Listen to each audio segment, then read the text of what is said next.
सच बताऊं, हम यहाँ बैठे हैं और आप वहाँ बैठे हैं। ये दास सुना रहा है, आप सुन रहे हैं। ये भी ईश्वर का खेल है। और सुनो, कई बार भगवान ना पिटवा भी देते हैं।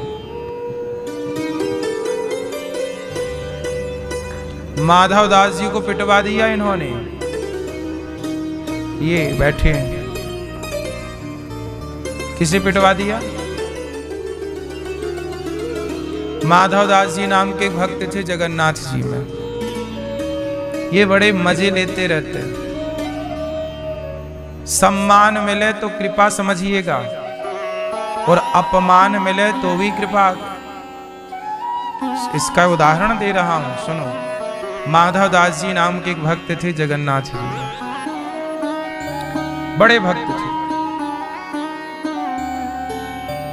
क्या हुआ,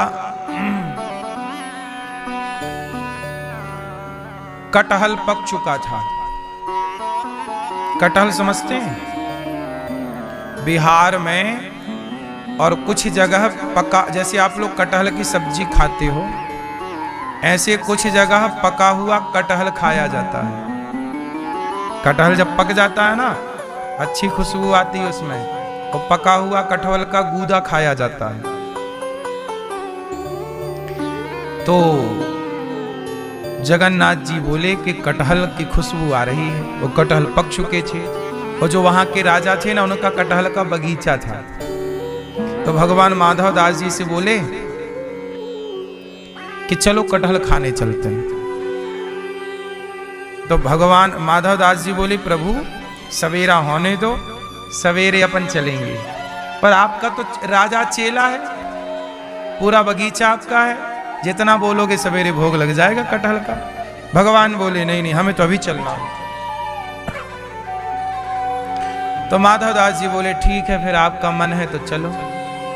तो जगन्नाथ जी को लेके गए माधव दास जी। तो माधव दास जी बोले चलो, हम राजा साहब से बता देंगे कि जगन्नाथ जी का मन कटहल खाने का है, तो वो आपको एंट्री दे देंगे। भगवान बोले नहीं नहीं, चोरी से खाएंगे आज, बता के नहीं खाएंगे। पीछे के रास्ते से घुसते हैं बगीचे में। अच्छा, दोनों घुस गए, जगन्नाथ जी और अच्छा माधव दास जी बूढ़े थे, जगन्नाथ जी तो जगन्नाथ जी सदा जवान। घुसे पीछे बाड़ी बाड़ी तोड़ के। भगवान बोले माधव दास जी ऐसा करो, आप पेड़ पे चढ़ जाओ, और पेड़ पे चढ़ जाओ, और वहां से पके पके गिराना, हम समेटेंगे। ठीक है। माधव दास जी बूढ़े ठेले व्यक्ति चढ़ गए ऊपर। अब पके पके कटहल तोड़ रहे हैं, और भगवान खूब हल्ला कर रहे हैं, हाँ हाँ माधव दास, हाँ वो। भगवान बोले चोरी से घुसे हो, थोड़ा शांत रहो, आ जाएगा वो जो चौकीदार है। जगन्नाथ जी बोले आने दो आने दो। अब तो भैया सचमुच वो चौकीदार सुन लिया। चौकीदार को लगा कोई चोरी हो रही है, और जैसे ही चौकीदार ने सुना कि कहीं कुछ चोरी वोरी चल रही है, धम धम की आवाज, बड़ा बड़ा कटहल गिरे तो आवाज आए। अब लो भैया, जैसे ही चौकीदार आया, कौन चोर चोर चोर चोर चोर, वो चोर चोर कहा तो जगन्नाथ जी भाग गए, और बूढ़े ठेले माधव दास जी चढ़े। अब माधव दास जी चुप बैठे ऊपर। फिर भी उसने पकड़ लिया, ए बाबा चोरी कर या? बाबा बोले भैया मैंने नहीं चोरी की, वो जगन्नाथ जी का मन था, भगवान का नाम ले रहा, बच रहा। उड़ा ए भैया, उतर के खूब मार लगाई चौकीदार ने। वो मारा ही नहीं, चल तेरे को राजा के सामने पेश करेंगे। वहीं ना अपनी कोठरी में माधव दास जी को बांध दिया रस्सी से, भाग मत जाना। माधव दास जी बोले वाह प्रभु, अच्छा फंसवाए, हमें फंसवा के भाग गए खा पी के। और भैया चौकीदार ने अच्छे 3-4 डंडे जमा दिए। सवेरा हुआ तो माधव दास जी को लेके राजा के सामने गया चौकीदार। और जब माधव दास जी को लेके गया तो राजा ने देखा कि माधव दास जी बंधे। अच्छा, राजा जानता था माधवदास जी को, ये बहुत बड़े। राजा तुरंत सिंहासन छोड़ा और गिर पड़ा भगवान के। माधवदास, हे प्रभु आप कैसे बंधे? चौकीदार को बोला, तूने क्यों बांधा इतने बड़े साधु को? चौकीदार बोला, महाराज ये साधु वाधु नहीं है, चोर है, मैंने रंगे हाथों पकड़ा। राजा बोले, ये चोर नहीं है, साधु है, चोर। वो बोला, चौकीदार महाराज आपको गलतफहमी हो गई, ये कटहल चुरा रहे थे। तब राजा साहब ने कहा, महाराज क्षमा करो, क्या आप कटहल चुरा रहे थे? क्या है पूरी बात? तब बताई कि जगन्नाथ जी का मन था कटहल खाने का, हम दोनों ही आए थे, वो तो भाग गए और हम फंस गए। राजा ने कहा कि जगन्नाथ जी की इच्छा थी कटहल खाने की। हाँ, तुरंत राजा ने पूरा बगीचा जगन्नाथ जी के नाम लिख दिया। प्रभु आज से पूरा बगीचा। ये बिल्कुल सत्य कथा है, ये कोई कथा हम बना के नहीं बता रहे हैं, ये सत्य कलयुग की घटनाएं हैं, ये सब भक्तमाल की कथाएं हैं। हाँ गुरु जी, माधवदास जी को राजा ने प्रणाम किया और माधवदास जी गए। हम केवल ये बात आपको केवल इसलिए बता रहे हैं कि भगवान कई बार सम्मान दिलाते हैं तो कई बार अपमान भी होता है। तो आप ये मत सोचिएगा कि अरे हम तो भक्त हैं, हमारा अपमान कैसे। भगवान आनंद लेते हैं।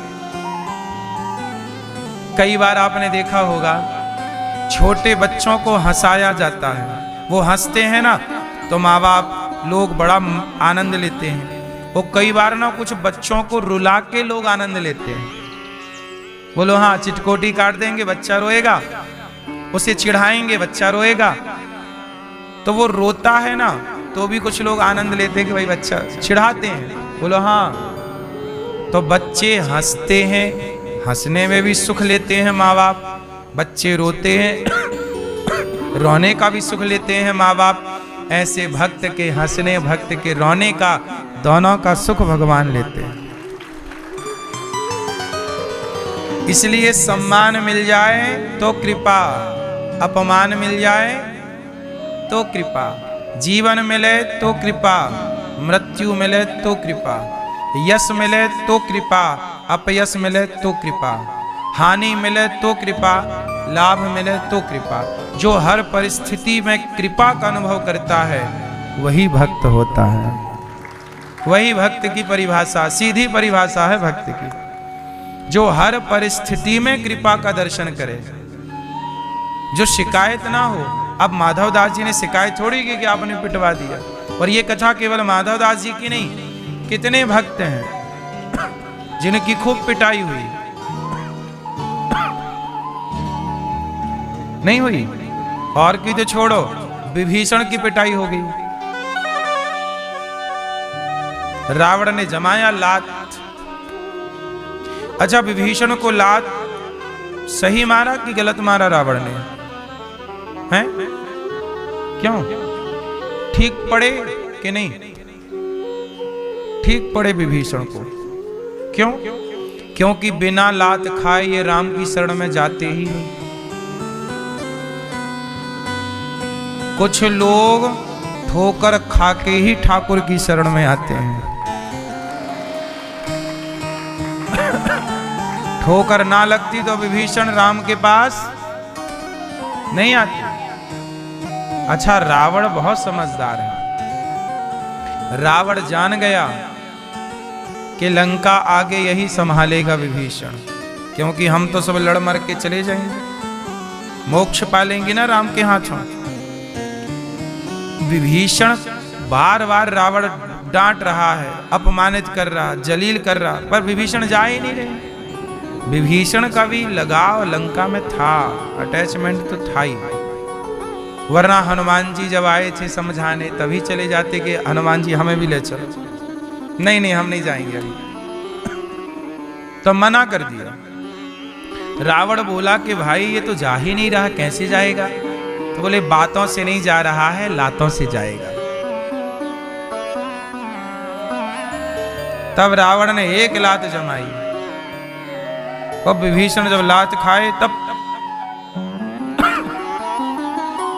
रावण जबहि विभीषण त्यागा, भयउ विभव बिनु तबहि अभागा।